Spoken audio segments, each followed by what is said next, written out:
So is Microsoft going to do something with Spyro? No, good question. Maybe I need to start a little like Titian-y video type of thing to get Spyro back, you know? And I think what you do is if Microsoft owns them, you just make a PS1 looking Spyro. PlayStation 1 would be so cheap to make. Several $1,000,000, that's it. And you just make a PlayStation 1 graphic look, and you just make this, but just make the 4th game. If you think about it, technically there's like 5 Spyros, right? So if they make a sequel to the 3rd game and ignore the rest of the games, then it would make sense if it just looks like a PS1 game. It would be so cheap to make if you made a game that looked exactly like this versus something that looks like Reignited. Why PS1 graphics? Because I think that it will have more longevity if it's PS1. Since no one's really done that before with a major IP, it'll create a lot of buzz around the game immediately. Like if they announce that we're making a PS1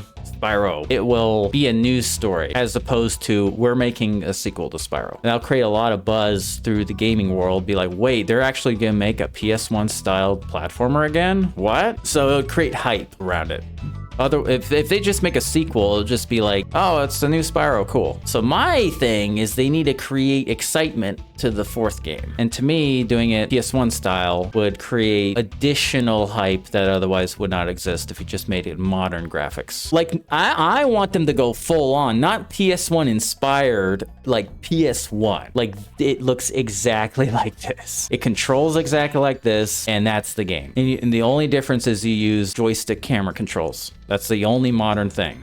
Everything else is exactly like a PS1. And then what they could do is they could sell copies of this game, like special edition copies that are literally PS1 games, like in the jewel case. You know, it's like a PS5 disc or whatever. And have that be the special edition.